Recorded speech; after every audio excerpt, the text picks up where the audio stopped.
کہا کہ فلاح پانا تمہاری ضرورت ہے. فلاح کیسے ہوگی؟ تزکیے سے حاصل ہوگی. اور تزکیہ کیا ہے؟ تزکیہ تمہارے باطن کی ستھرائی کا نام ہے، اندر کی پاکیزگی کا نام ہے، تمہارے دامن کی عفت کا نام ہے، تمہارے خیالوں اور سوچوں کی طہارت کا نام ہے، تمہارے طرز معاشرت کی خوبصورتی کا نام ہے، تمہارے انداز حیات کی ندرت کا نام ہے، تمہاری زندگی کا جمال تزکیہ ہے، خوبصورتی تزکیہ ہے. اللہ کی حرام کردہ چیزوں سے بچنا، اس کی ممنوعات سے محفوظ رہنا، حتیٰ کہ مکروہات سے بھی، اور یہاں تک کہ ایسی سوچ سے بھی، ایسے خیال سے بھی، ایسے وسوسے سے بھی اپنے آپ کو بچانا، اس کو تزکیہ کہا جاتا ہے.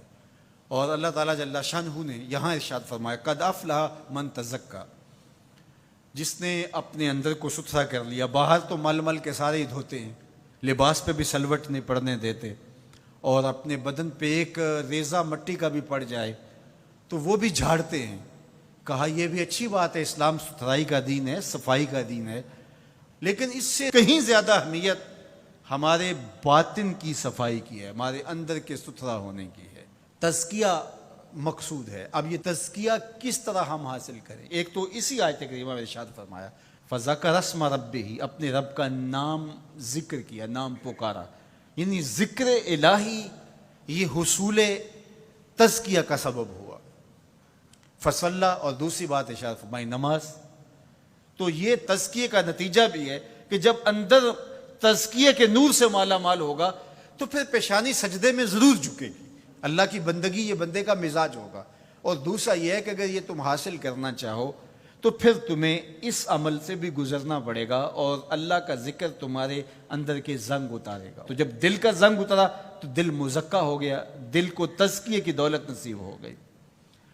اور دوسرے مقام پہ اللہ کے محبوب علیہ الصلوۃ والسلام نے دل کے زنگ اتارنے کا جو ایک نسخہ ارشاد فرمایا وہ یہ ہے کہ دل کا زنگ قرآن مجید کی تلاوت سے اترتا ہے. اب ذرا دیکھیے قرآن مجید میں بھی اس پر بڑی خوبصورتی کے ساتھ ارشاد فرمایا گیا. حضرت ابراہیم علیہ السلام کی جو دعا ہے ربنا وابعث فیہم رسولا، ابراہیم علیہ السلام اللہ کے گھر کی تعمیر کر چکنے کے بعد عرض گزار ہوتے ہیں کہ مالک تیرے گھر کی تعمیر کی، یقیناً تو اس کا بہتر صلہ عطا فرمائے گا. تو اپنی جناب سے جو اجر اور صلہ عطا فرمانا چاہتا ہے اس میں سے میری چاہت یہ ہے کہ تو وہ رسول برحق مبعوث کر دے جو ان پر تیری آیات کی تلاوت کرے. اور اس دعا کا ذکر اللہ تعالیٰ نے قرآن مجید میں کیا، اور جس مقام پہ دعا کی اس مقام کو بھی محفوظ رکھا. وَاتَّخِذُوا مِن مَقَامِ إِبْرَاهِيمَ مُصَلَّى، کہا اس کو جائے نماز بنا لو. آپ نے حج یا عمرے کی سعادت پائی ہو تو وہاں مطاف سے تو ہر رکاوٹ اٹھائی جاتی ہے کہ طواف کرنے والوں کو کوئی دقت نہ ہو، اور یہاں یہ پتھر نصب کیا ہوا ہے. یا اللہ تیرے گھر کے سامنے یہ پتھر تو نے تو پتھروں سے دور ہٹایا تھا، لیکن اس پتھر کے نیڑے آ کے سجدہ کرنے کا کہا گیا. وَاتَّخِذُوا مِن مَقَامِ إِبْرَاهِيمَ مُصَلَّى، طواف کر لیا، عمرہ کر لیا، حج کی سعادت پائی، طواف زیارت کر لیا، لیکن کہا کہ تمہارا طواف نہیں مانوں گا جب تک 2 رکعت یہاں نہیں پڑھو گے جہاں میرے یار کے قدم لگے. یا اللہ تیرے گھر کا طواف ہو گیا، کوئی کسر رہ تو نہیں گئی تھی. کہا محبت کی بولی جانتے ہو تو یار کا ڈیرا اچھا لگتا ہے، اتنی دیر تک تمہارا طواف ہی قبول نہیں جب تک یہاں ماتھا نہیں رگڑو گے جہاں میرے یار کے، میرے خلیل کے قدم لگے. اب وہاں پیشانی رگڑائی جا رہی ہے اور وہاں ماتھا رگڑا جا رہا ہے. کہا یہ مقام ابراہیم ہے، یہ عزت کا مقام ہے، اس پتھر کے نیڑے لایا جا رہا ہے.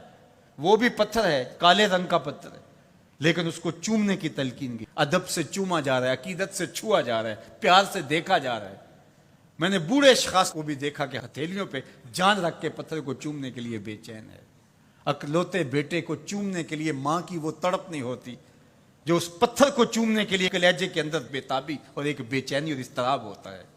مجھے ایک بوسہ میسر آ جائے. یہ تڑپ کیوں؟ یہ راز حضرت عمر نے کھولا. حجر اسود کو چوم رہے تھے اور چومنے سے پہلے بولے اے حجر اسود تجھے کبھی نہ چومتا اگر میرے حضور نے نہ چوما ہوتا. ہم نے قطرہ دیکھا نہ کبھی دریا پہ غور کیا، بس جہاں تیری جھلک نظر آئی وہی ڈوب گئے. تو یہ عقیدتوں کے رنگ ہیں، یہ محبتوں کے روپ ہیں، یہ الفتوں کا ایک عجیب جہان ہے جو ہم نے یہاں آباد دیکھا.